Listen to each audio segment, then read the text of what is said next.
Acción, tu revista mensual de cine y series, con los mejores estrenos de cine, fichas y reportajes coleccionables, series de televisión y 4 pósters todos los meses. Búscala en tu kiosco.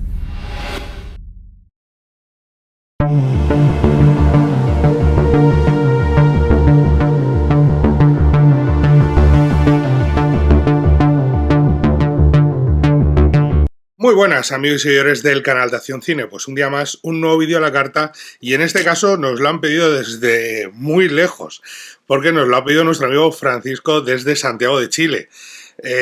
Francisco, yo de verdad, muchísimas gracias. Lo primero, lo más importante, darte las gracias por decidir que querías este vídeo y pedirlo a la revista Acción Cine y además hacerlo desde la distancia. Nos maravilla a veces, sabemos que hay gente que nos ve desde todo el lado del mundo, pero entended que nosotros somos una revista, una publicación española y una web y un canal de YouTube español modesto, el canal de YouTube, con lo cual cada vez que nos dicen, como el otro día, que alguien nos veía desde Nebraska o cosas así, sigue dejándonos alucinados. Y lo agradecemos muchísimo, de verdad, y te damos las gracias, Francisco, por haber solicitado este vídeo a la revista, al canal de la revista. Ya sabéis que tenéis la revista en el kiosco y que además la podéis comprar, la podéis adquirir desde cualquier rincón del mundo, la enviamos a todas partes y a algunos sitios de Latinoamérica sigue llegando con algo de retraso, pero sigue llegando a los kioscos de allí. Así que muchísimas gracias, Francisco. Para ti va a estar esta crítica y al resto recordad que aquí abajo en la descripción tenéis todos los detalles para solicitar un vídeo como el que ha solicitado nuestro compañero. Aquí abajo, en la descripción, no tiene más pérdida, ahí lo tenéis. Así que no tenéis más que seguir las instrucciones, os aparecerá seguramente un banner o un faldón aquí abajo recordándoos eso mismo, que en la descripción tenéis todos los detalles para poneros en contacto con nosotros y solicitar un vídeo como el que ha hecho Francisco. Punto segundo, evidentemente daré las gracias por haber decidido que sea yo quien hace este vídeo, lo cual agradezco de corazón, lo cual siempre voy a elogiar porque somos varios quienes hacemos vídeos en la redacción y siempre es un auténtico orgullo que decidáis que seamos uno de nosotros. Así que gracias, gracias de corazón. Y en tercer lugar, porque me ha hecho ver una película que me gusta muchísimo, y cuando digo muchísimo no es no, es una película que he visto decenas de veces y no me equivoco si sí, tiene que haber sido un par de decenas tranquilamente. Es una película de estas que cuando tienes bajón dices, me la voy a poner a verla y oye, te anima el día, te anima la tarde, te anima la semana. ¿Por qué? Porque es cine épico, pero muy bien rodado, porque es cine de romanos, pero con un aspecto en cierto sentido muy actual y porque tiene algunos de los detalles más impresionantes del género, pese a algunos de sus defectos. Y en este caso voy a recordar algo que hice cuando hablé de otra película de género épico, de género histórico épico. Lo dije en su momento que me parecía mejor que esta, pero tiene sus connotaciones y ahora las explicaremos y ahora diremos por qué una sí y otra no y en qué y por qué en este caso van a tener la misma puntuación, pero por motivos que ahora explicaré. Así que sin más dilación, sin más darle vueltas, vamos a hablar hoy de Gladiator. Que tengo aquí, que la he visto en 4K, tengo la edición 4K, tengo otro Steelbook 4K, tengo otro Steelbook sencillo, tengo la edición de los discos, o sea, es Gladiator. Nunca hay copia suficiente de Gladiator, siempre se pueden tener alguna más. No pasa nada, es una película con la que te lo pasas pipa y de la que voy a hablar de la versión extendida, repito, porque para empezar claros, la versión normal me parece una película de 4 estrellas. La versión extendida me parece una película de 4 estrellas y media. Por eso decía que cuando hablé de Braveheart me parecía mejor película que esta. Por un motivo sencillo, porque Braveheart no tiene Director's Cut, ni esta tampoco. Si veis la versión extendida, que está en 4K también, hay una introducción, y en Blu-ray también, Hay una introducción de Ridley Scott diciendo que no es el montaje del director, que es una versión extendida, que el montaje del director es el que estrenó en cines. Pues mira, Ridley, querido, me pareces un director de la leche, pero si el montaje extendido, el montaje del director es el que estrenó en cines, montaste la mala. O sea, estrenaste la mala, la menos buena. Porque la extendida explica cosas que la otra no explica y deja a que nosotros entendamos lo que nos dé la gana porque no lo explicas. Y no se trata se trata de momentos importantes de la historia en los que dices, joder, este personaje ¿por qué hace esto? Y al ver la extendida dices, ¡ah! Que venimos de aquí. Y honestamente creo que es muy, muy, muy importante dejar a las claras por qué tus personajes actúan como actúan. No que sea pues inspiración divina. No, hijo, no, inspiración divina no. A lo mejor es porque el personaje no está bien explicado. Y suele pasar. Y es un problema que además soluciona la extendida, que estaba rodado y dices, esta escena no puedes quitarla de la película. Y no es que digas es una película de 1:50 y ¡buah! Es que la extendida se nos va a las 4 horas. No, es que es una película de 2 horas y mucho y media que la extendida se te va, no sé si son 2:50 o algo así, nunca me acuerdo. De los tiempos, esto se puede mirar. La película original son 2:25 y la otra, o sea, para que nos entendamos, una dura 2:25 y la otra dura 2:40. Es 15 minutos de extendida. Ridley Scott, no estamos hablando de que es que se me ha ido la duración. Estabas hablando de una película de 2 horas y media que se te va a 2:50, no llega. O sea, perdón, que tienes 2:35 y se te va a 2:50. La diferencia es poquita. Y creo que añade la información necesaria. Y creo que hace mejor película Gladiator, porque corrige algunos fallos de guión. Aún así, no es perfecta Gladiator. Igual que Braveheart no me parecía perfecta, Gladiator tiene un pequeño problema de construcción de relato que hace que el final sea algo anticlimático para mí, narrativamente. Creo que va haciendo un crecimiento, una construcción en torno a una idea de Roma como república que acaba convirtiéndose en menos de lo que me estás construyendo.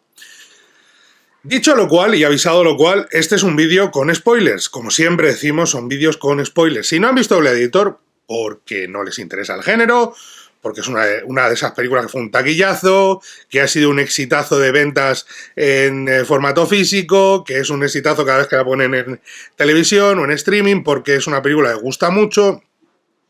El otro día la echaron en la tele, hace nada. Pues todo esto, si no han visto ustedes Gladiator, va a ser un problema. Así que, por favor, vean Gladiator. Si no la han visto, si puede ser la extendida mejor, porque voy a hablar de la versión extendida. Y luego vuelven al vídeo. Yo entiendo que nuestro amigo Francisco lo sabe perfectamente, lo entiende perfectamente y va a disfrutar el vídeo porque ha visto la película posiblemente varias veces y por eso nos ha pedido el vídeo, porque seguramente le encante. Así que, por favor, el resto, si alguno hay que ha estado alejado de todo esto, que no ha querido ver la película porque no es su género, por lo que sea, que vaya a verla y luego regrese porque va a haber spoilers, ¿vale? Que aproveche y si puede ver la versión extendida, porque va a haber spoilers de la versión extendida. Dicho lo cual, ya sabéis que la película trata la historia de Máximo Décimo Meridio, el hispano. De hecho, en la versión original le llaman Spaniard todo el rato, lo cual me hace mucha gracia porque Spaniard se supone que es español y nosotros lo tradujimos como hispano. Creo que, de nuevo, si no recuerdo mal, siempre dicen que vivía cerca de Mérida Augusta, o sea, de Mérida, y siempre te dicen, te hablan del tema de los caballos y tal, o sea, el tema cultural hispano está ahí, pero asumen y te explican que es en el pleno apogeo del Imperio Romano, cuando Roma, caminar por las calzadas de Roma de punta a punta era totalmente seguro porque si algo le sucedía a un ciudadano romano, caería todo el peso del poder del imperio sobre aquel que lo hiciera. Y básicamente es un general romano que se convierte en gladiador. El viaje es el de un hombre bueno, decente, honesto, que está junto a sus hombres, un genial estratega, un genial líder, que ayuda a vencer a las tropas romanas, a las tropas bárbaras en el norte y acabar con 10 años de guerra o con X años de guerra para el emperador. Lo cual le lleva al emperador a solicitarle, a pedirle que su hijo no puede gobernar porque es su hijo, ya lo veremos a lo largo de la película, es el personaje de Joaquín Phoenix. Su hija podría gobernar porque es brillante, pero, que es Connie Nielsen, que yo creo que es la película, la descubrí a Connie Nielsen, no, fue en Pactar con el Diablo, creo. ¿Puede ser Pactar con el Diablo? Sí, creo que sí. Creo que fue Pactar con el Diablo y luego aquí ya flipamos con ella como actriz y con su presencia porque es increíble. Porque responder, darle la réplica a Joaquín Phoenix no es sencillo. Ni a Russell Crowe. Y ella no solo mantiene el tipo, sino en varias ocasiones está incluso mejor que ellos. Está Connie Nielsen, evidentemente, como hemos dicho, haciendo su papel de hermana del emperador, del futuro emperador, pero ella sí puede, pero la ley romana impide que una mujer sea emperadora, sea emperatriz, perdón, con lo cual, para evitar que el trono caiga en un tipo bastante desubicado, le sugiere que sea el general Máximo quien lidere una transición hasta una república, que es como Roma debía haber sido desde el principio. Esa idea que le va a mantener alejado de su familia, porque lo que quiere solamente es volver a casa, es un hombre que quiere volver a casa, le enfrenta al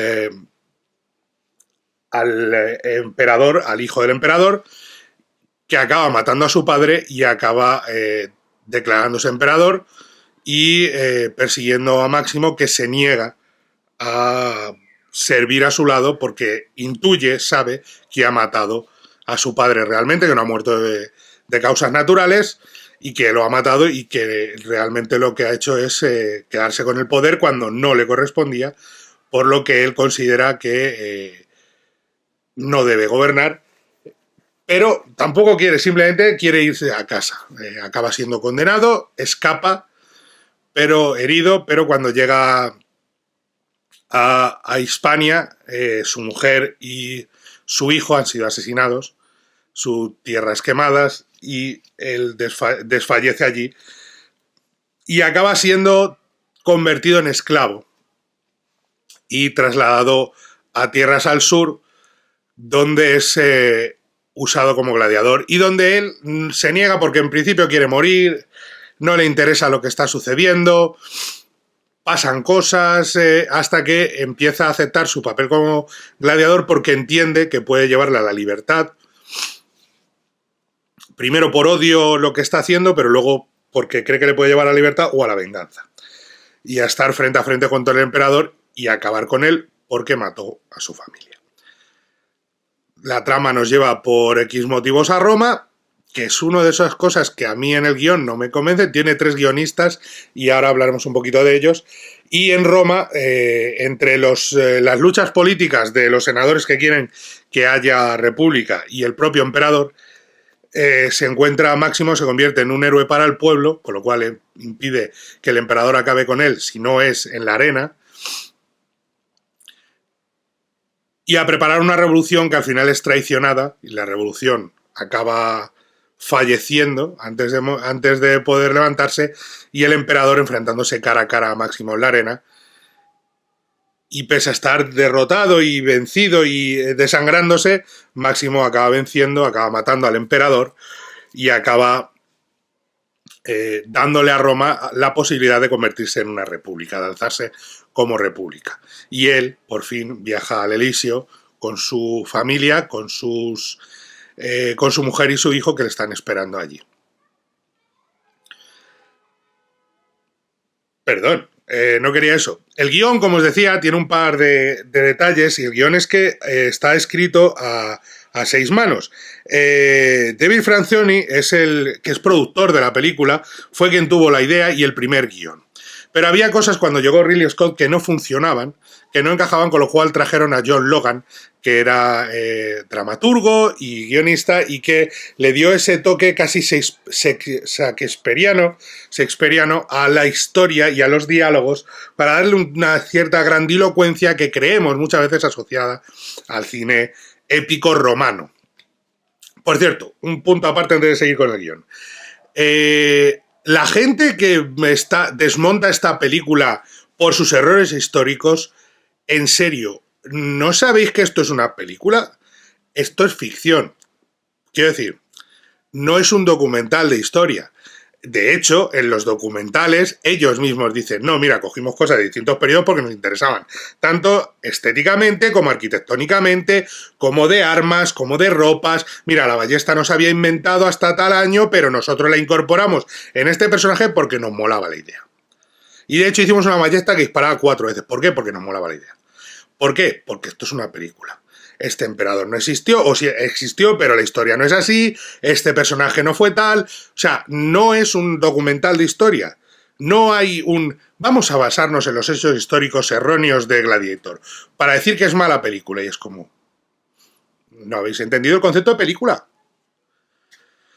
El concepto de película no es ese, el concepto de película es ficción. Y la ficción siempre va a tomarse libertades creativas porque es ficción. Y es muy...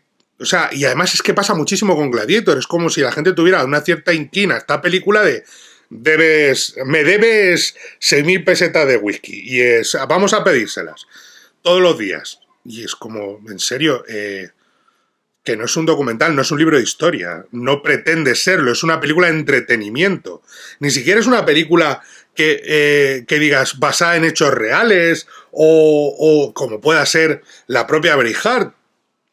O como posteriormente nos han llegado otras, esto casi estaría más cerca de incluso 300, aunque 300 esté basada en un hecho histórico. Es como buscarle coherencia histórica a 300, que está inspirada en un cómic. Por el amor de Dios, ¿a qué punto de locura hemos llegado? No puede ser que a esta película se la juzgue y se la critique, se la puede criticar por 1000 cosas, pero por incorrección histórica es como si yo me pongo a ver Star Trek y digo, en el siglo XXV realmente no utilizan esos motores de curvatura y es como, pero tío, ¿en serio? Que no tiene sentido, que es que no va por ese camino. Así que, por favor, querida audiencia, querido público, centrémonos y hagamos los comentarios en torno a lo que tenemos que hacer, lo que es básicamente atacar o criticar los valores cinematográficos de la película y no si es históricamente correcta. Es una película. En serio, una película no quiere ser no quiere ser históricamente correcta. No quiere serlo, quiere ser entretenida, divertida, bien construida, épica, y creo que en muchos de esos capítulos no solamente lo hace con éxito, sino que además brilla. Brilla en la construcción de personajes porque sabe generar un trasfondo en torno a casi todos ellos.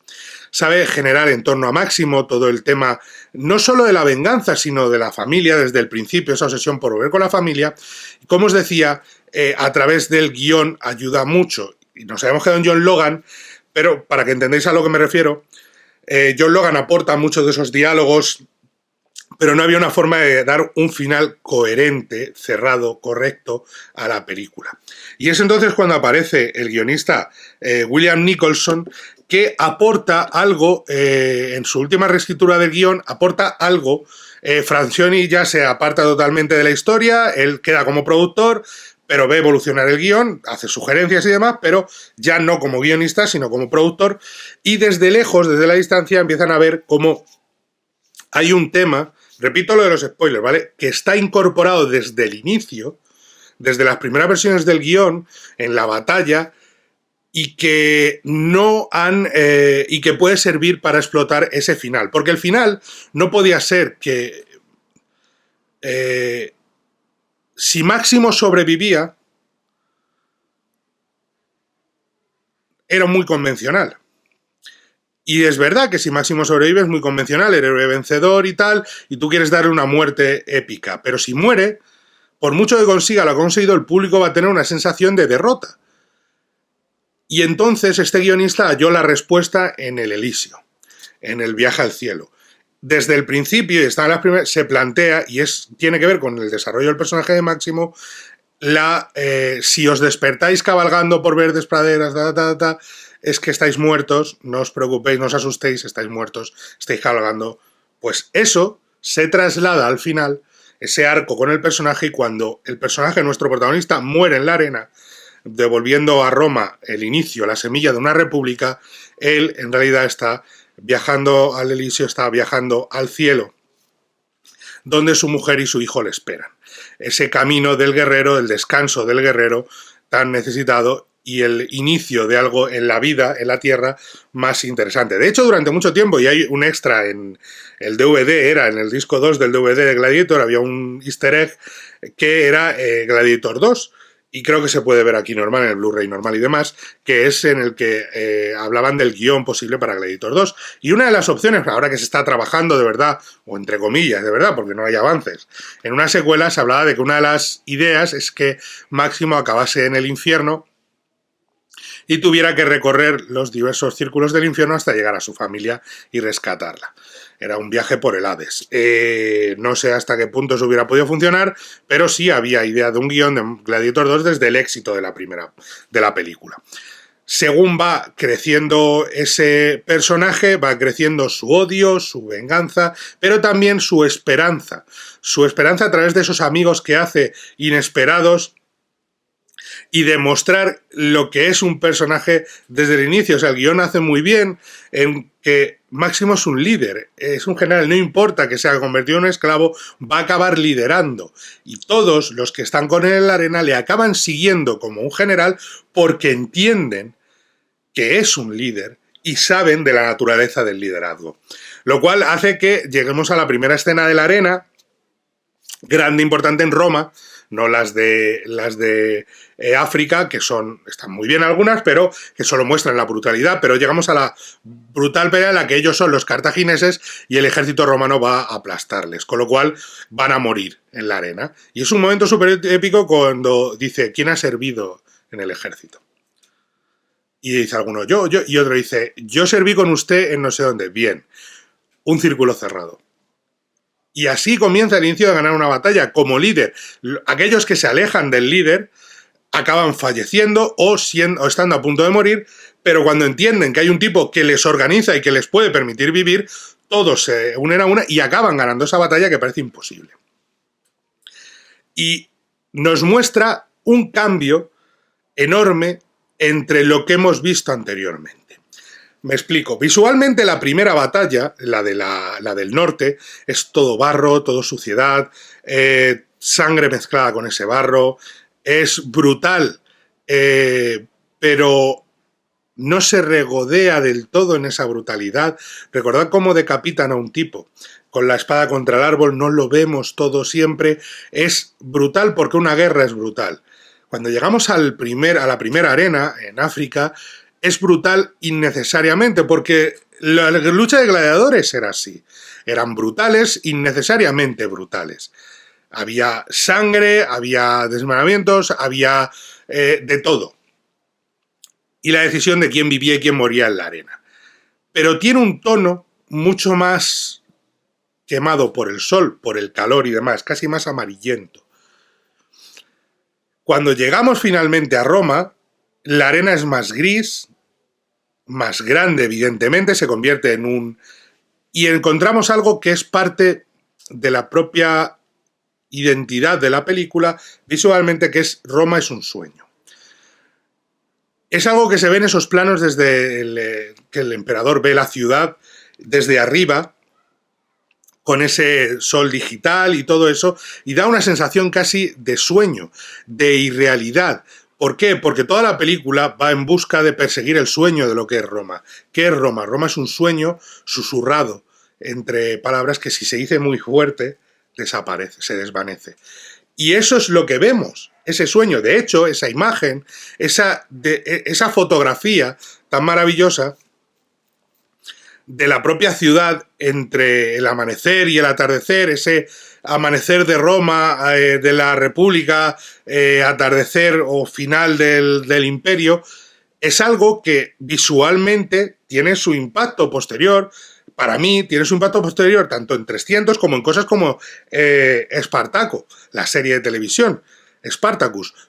¿Por qué? Porque, aunque ellos, claro, evidentemente el exceso digital va por otro camino, tiene un punto más de fantasía casi, una violencia más hiperbólica, más salvaje, con esa sangre CGI, todo lo que queráis.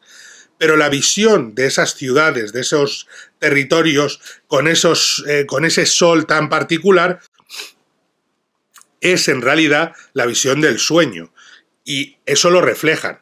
Otra cosa es que luego en esta película, por ejemplo, cuando encontremos también eso de una forma diferentemente plasmada cuando están en la arena.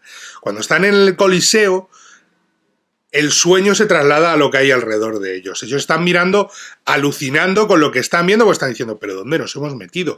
¿Qué es esto realmente? ¿Qué es esta ciudad, este lugar? ¿A qué nos estamos enfrentando? Y eso es algo increíble que vemos que se traslada a la primera vez que ellos pisan la arena. Y es algo visual. Y juega muy bien, evidentemente, todos los actores, pero es algo visual de la presencia de ellos en ese territorio.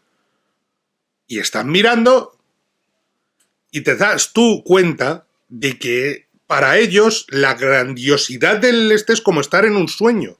Como decir, no creía que existiera algo así, que algo así fuera posible. Ayuda el hecho de que es CGI y que el CGI ha envejecido relativamente bien, ese CGI. Pero esa sensación de lo que estoy viendo es más allá de la realidad. No es real. La violencia es real a partir o en esos momentos, pero lo que estamos viendo alrededor y la propia ciudad es casi un sueño. Y esto es algo que el propio Ridley Scott ha manifestado en varias ocasiones, o sea, no lo he inventado yo ni nada por el estilo, sino que tiene que ver con la propia intención del creador visualmente cuando compone la ciudad. Como os decía, la importancia está en el guión, en ese personaje tan bien construido de Máximo, pero también en los personajes que le rodean.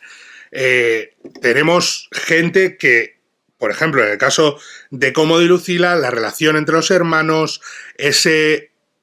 tu hermano te quiere, sí, pero no como yo a él, pero no como él te quiere a ti, ese punto de incesto, ese odio que guarda el propio personaje de Cómodo hacia Máximo desde el principio, porque él conquistó a su hermana cuando mucho tiempo atrás y él nunca ha sido capaz, pese a vivir enamorado de ella. Ella con el sueño de no ser emperatriz, pero liderar el cambio a una república, sin embargo, para seguir los deseos de su padre, sin embargo, totalmente condicionada por el hecho de tener un hijo al que quiere más que a Roma, evidentemente, como casi cualquier madre, y sin embargo tener que enfrentarse a su hermano, que ella es quien traiciona el sueño al final, porque es la que hace que la revolución caiga al traicionarla ante los ojos de su hermano. Todo eso lo mueve perfectamente la película con los personajes a través del guión, siendo no solo muy inteligente, vale, suicídate, no solo muy inteligente, sino también muy, muy, muy bien construido en torno a esos trasfondos de los propios personajes, como el personaje de Oliver Reed también lo tiene, o el personaje de Jimon Honsu, cuando cuenta la historia de su familia, y sin dar mucha turra, sin estar repitiéndolo, simplemente por detalles de conversaciones normales que se pueden tener. ¿Por qué tienes eso ahí? Pues mira, son mi mujer y mi hijo, me la acaban las figuritas. Ah, ¿tú crees en el cielo? Sí, creo que tal, pero no hoy. Not today. Todo esto lo tiene la película. Tengo que parar un momentito porque está avisándome la batería y no sé si me dará tiempo a seguir ahora o luego dentro de un rato, pero enseguida seguimos con más sobre Gladiator y mi opinión, que es lo que le voy a dejar al bueno de nuestro amigo Francisco, pero en nada, voy a pararlo un momentito y ahora seguimos comentando esos temas de guión, de trasfondo, de los personajes y visuales y los errores que yo creo que tiene la película, algunos explicados y otros no en la versión extendida. Nos vemos en nada, en un segundito, ahora volvemos. Bueno, para vosotros va a ser un segundo, evidentemente. Hasta ahora. Muy buenas, seguimos un ratito más después de... He tenido que parar, tenía la otra batería también deshidratada la pobre, así que volvemos ahora con la continuación de este análisis de Gladiator que nos pidió nuestro amigo desde Santiago de Chile, ni más ni menos. Así que vamos a darle un poquito y voy a hablar... Estaba hablando del guión y quiero mencionar por qué esta película, por qué esta versión me parece mejor que la versión estrenada en cines, porque creo que es muy recomendable ver esta, ver Gladiator en su versión extendida, en ese cuarto de hora más, porque las escenas que hay son bastante interesantes. El principal cambio, o los principales cambios, para mí, en las escenas extendidas, primero tienen que ver, hay una escena bastante larga, que es la en la que los senadores hablan con ella, con el Nielsen, para hablar de, bueno, qué es lo que, cómo deben esperar y demás, para ver hacia dónde se dirige la cosa y poder intentar instaurar de nuevo la República. Pero que eso depende en gran medida del propio emperador y de cómo le vayan las cosas a Cómodo en el futuro más cercano. Esa escena no estaba, es una escena bastante larga, que además se acompaña de un par de escenas, por ejemplo la del atacar el busto y al final no atacarlo, por parte de Cómodo el busto de su padre y al final abrazarlo. Ese arrebato de culpa que creo que humaniza a Cómodo, que es un personaje que está... sí, es una suerte de tirano psicópata, pero no es ningún tonto, no es ningún necio, y tiene una carga de culpa por haber hecho lo que hizo. Él tiene una ansia de poder que era en realidad para demostrarle a su padre que él era capaz, pero ese mal que lleva dentro, esa necesidad de quedar por encima de todo, le hace en cualquier caso no ser apto para el liderazgo. Y eso es lo que su padre intenta hacerle entender. Y él tiene esa carga de decir, mira dónde estoy y no puedo demostrarte lo que no quisiste que hiciese, y no puedo demostrarte que puedo ser un líder digno. Lo que pasa es que, claro, como todo tirano, él se ve como un héroe, cuando en realidad no lo es, cuando en realidad es un auténtico... no solo un villano, pero también con tintes de psicópata, de persona sádica, violenta, retorcida, tortuosa y a veces con una carencia de empatía increíble. Para mí la escena más importante, que no está en el corte inicial y que está en esta versión, es la escena de la ejecución de los traidores. Hay un momento en la película, es verdad, en el que te puedes preguntar cuando Máximo escapa de sus captores, cuando le llevan al bosque para asesinarlo, que es una de esas cosas de dices, ¿por qué no asesinarlo allí mismo? Detrás de un descampado, no necesitas más, no, que no lo vean las tropas, no sé qué. Bueno, relativamente vale. Lo matan, lo ejecutan y no lo pueden matar, evidentemente. ¿Y qué pasa con esos soldados? Entonces, en la versión extendida te explican qué sucede con ellos, con los que no avisaron de que había escapado Máximo. Le daban por muerto por sus heridas. Y pasa lo que pasa. A partir de ahí toda la película sigue adelante. Entonces están a punto de ser ejecutados y es una situación en la que Cómodo exige a Quinto, al segundo al mando, que es el personaje de Tomás Arana, que era el compañero, el segundo al mando de las tropas de Russell Crowe, le exige lealtad y hacen lo del pelotón de fusilamiento con flechas. Y él se coloca en medio. Para Quinto, en ese momento, para Quinto hubiera sido muy sencillo decir al emperador y matar a Cómodo. Pero no se atreve. Pero para él, ese momento es lo que le lleva posteriormente en la arena, cuando el emperador le pide ayuda, a no prestársela. Lo cual hace que sea un personaje más complejo, más redondo, más interesante y a la vez más contradictorio, porque es como, no contradictorio, quizá más... en parte, ciertamente, en cierta medida, miserable. Tenías que cuidar al emperador y no lo haces porque ahora mismo te conviene, porque ahora te atreves a lo que no te atreviste tú en su momento, que es a acabar con él, acabar con el tirano. Y ahora que está a punto de ser derrotado, entonces sí te atreves, cuando te dice, dame una espada, dame tu espada. Entonces es cuando te atreves. Y creo que lo hace todavía más interesante al personaje. Es como cuando hay un momento del personaje de Oliver Reed, que está maravilloso, del próximo, que tiene junto con el personaje de Tony Flanagan, que es Cícero, que le dice que va a comprar la libertad. Y él se da cuenta de que hay unos espías. Y en ese momento es cuando creo que el personaje de Próximo se da cuenta de la importancia que tiene el papel de Máximo y de todo lo que implica. Posteriormente, cuando Máximo le dice, el hombre que mató a el hombre que te dio la libertad, este es el que lo mató, y es cuando eso le convence a Próximo para un tipo que no tiene por qué jugarse nada, que podía simplemente haber pasado de todo, se juegue su vida y muera, y la libertad de todos sus compañeros, de todos sus esclavos, para ayudar a Máximo.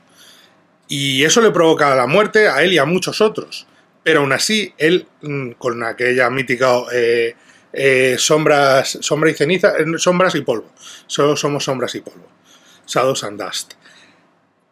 Se sacrifica por un bien mayor cuando no tenía por qué hacerlo, cuando él no cree en ello. Pero esa escena, creo que, y es muy breve, creo que explica en parte, cuando se da cuenta de que hay espías siguiéndolo, se da cuenta de la importancia que tiene todo eso y del papel que puede jugar en el destino de la propia Roma, lo cual le hace, por una vez, jugarse las habichuelas por algo más que por sí mismo, o por su propio bienestar o por su propia vida. Todo eso lo maneja muy bien la película con el guión y lo va construyendo a través de los personajes y va haciendo que funcione la versión extendida de una forma bastante mejor. A mí, por ejemplo, la escena del beso me sobra un poco porque creo que no aporta nada y realmente ya nos estamos dando cuenta que este personaje tiene una ascendencia sobre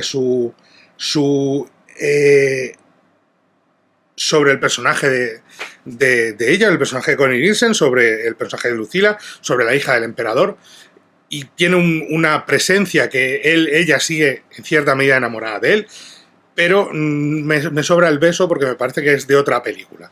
Es como si esta película no va de un romance, va de una historia de amor de un padre y un esposo traicionado que quiere reunirse con su mujer y con su hijo, pero no va a poder, o por lo menos no en esta vida. Lo cual hace que eso evolucione en esa venganza y en esa lucha por intentar sobrevivir e intentar que incluso Roma cambie de destino. Al final, la lucha de su venganza se convierte en la lucha por una república romana, que es un cambio de paradigma enorme. Tengamos también en cuenta, en uno de esos detalles, que a mí es lo que menos me convence de la película y es por lo que siempre me ha parecido no ser del todo redonda, pese a su impacto en la cultura popular, pese a sus múltiples y maravillosas virtudes, que son muchas. La película, para mí, va así. En el crescendo, lo que nos va anticipando, y cuando llega a lo que debe ser el final épico, nos trae un enfrentamiento entre Cómodo y Máximo sin nada más. Y es que la película nos va anticipando que va a haber una entrada de las legiones en Roma para liberarla del control del emperador y que puede darse junto con la batalla junto con la lucha en el Coliseo, junto contra esa lucha a muerte entre Cómodo y Máximo. Claro que puede compaginarse, pero tú me estás anticipando la entrada de las legiones para salvar a su general y para salvar a Roma del tirano, y eso al final no se da. No nos encontramos con ese enfrentamiento, entonces vas haciéndome crecer el momentum de la película y en el último tercio no es una caída en picado, ni mucho menos, pero es como de hecho, la primera batalla es brutal, todos la conocemos, la batalla contra las legiones bárbaras. La segunda batalla, el calentamiento en África es maravilloso, hay gore y tal, y es todo. Y ya os he explicado la diferencia de violencia entre una y otra visualmente. Llegamos al Coliseo, tenemos la primera batalla, cartagineses contra romanos, los carros, tal, no sé qué, espectacular, con ese momento de quién ha servido en la legión, todo eso. Y luego la lucha de los dos tigres con el ex campeón. A mí me sabe a poco, pero está muy bien, es muy divertido y tal, pero me sabe a poco porque vengo de lo anterior y es como está al nivel o cámbiame el orden o algo de eso. Y entonces llega la tercera batalla, que es la de Cómodo y Máximo, y es necesito algo más, o sea, me has estado anticipando que va a haber una entrada de las legiones y al final lo has reducido a un combate amañado y un poco anticlimático. Y ese anticlímax creo que le sienta mal a la película y creo que la aleja de la perfección, que no existe, la perfección cinematográfica, pero sí que la hace no ser perfecta, no ser 5 estrellas, para que me entiendan. Y a mí me gustan más que muchísimas películas de 5 estrellas en su género. 5 estrellas en su género. Estamos hablando de épica, cine épico histórico. No estamos hablando de esto, no tiene nada que ver con El Padrino, ni tiene nada que ver con Ciudadano Kane, ni con Grupo 7, ni nada por el estilo, ni con Centauro del Desierto. Esto es su género. En su género, que es, podríamos decir, Ben-Hur, por ejemplo, lo que se llamaba antes Capa y Sandalia, o Peplum, pero Peplum casi suena más cine de gladiadores, cine de épica, cine de lucha a muerte entre soldados y en la época romana y emperadores malignos, todo eso que nos dio el cine en una de sus épocas más gloriosas de epicidad y enormidad, como fueron los 50 y parte de los 60. Eso es con lo que tenemos con Gladiator. Braveheart es una lucha contra Gladiator. En algunos aspectos podríamos decir 300, en algunos, pero 300 es más cómic, más sobrenatural, no tiene igual, pero juega a eso, a ese, vamos a cine épico, grandilocuente, enorme. Pues en esa liga, si no está a la altura de Ben-Hur, por decir el ejemplo más importante quizás, es por ese tratamiento del guión que va subiendo el momentum y que al final hace un pequeño valle en el final. Y es una pena porque el resto, pese a los fallos de récord que tiene algunos, de ver las bombonas en el carromato, de ver la almohadilla en la que le ponen la cabeza al final al personaje de Russell Crowe porque está tu mano en el suelo y cuando estás tu mano en el suelo la cabeza se te va para atrás, tienes que tener un apoyo, una almohada, porque si no la cabeza te desnucas, con lo cual le ponen cubierto de arena, pero en algunos planos se ve la almohadilla.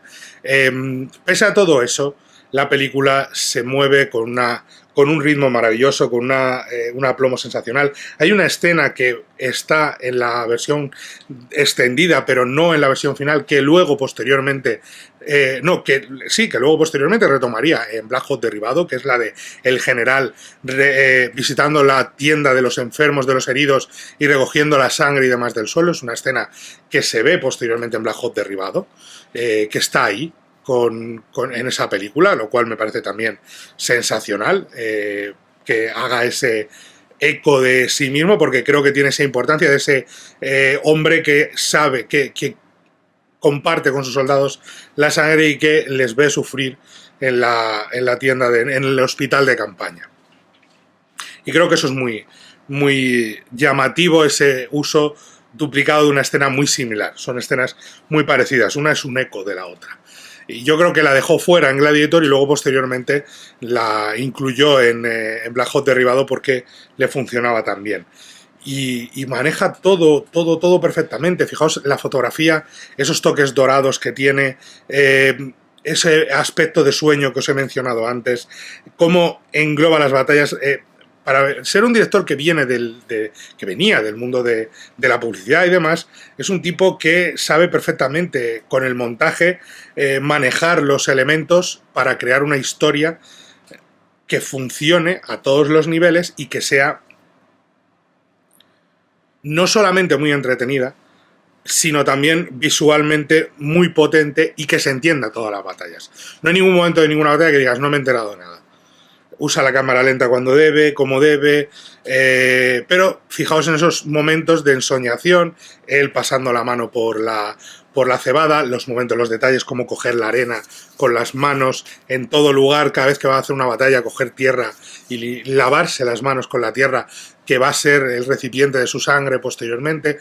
Toda esa simbología funciona a las mil maravillas, y además tenemos ese elemento de cultura popular. Es una película que trascendió totalmente y hay gente que sabe los diálogos de memoria y que sigue diciendo lo de soy padre, marido de una mujer asesinada, padre de un hijo asesinado y buscaré mi venganza, alcanzaré mi venganza en esta vida o la próxima.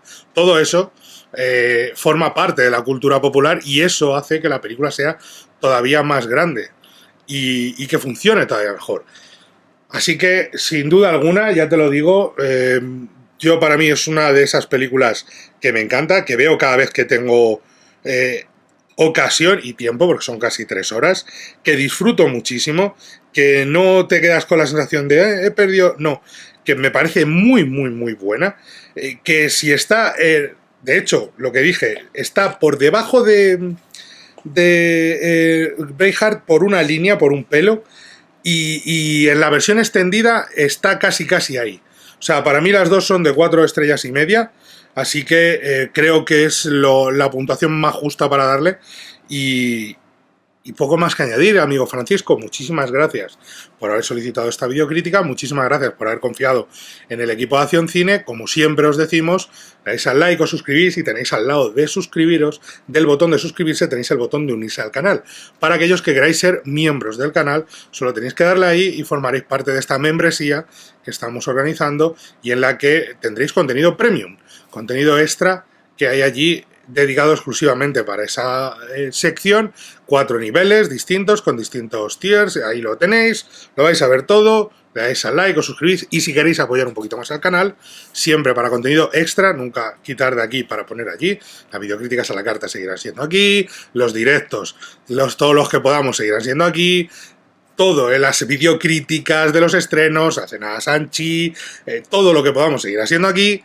Y luego ese contenido premium que está muy agotado y muy marcado será en esa región. Y nada más que añadir, amigo Francisco, 4 estrellas y media, muchísimas gracias por todo y muchísimas gracias por confiar en nosotros y nos vemos en la próxima.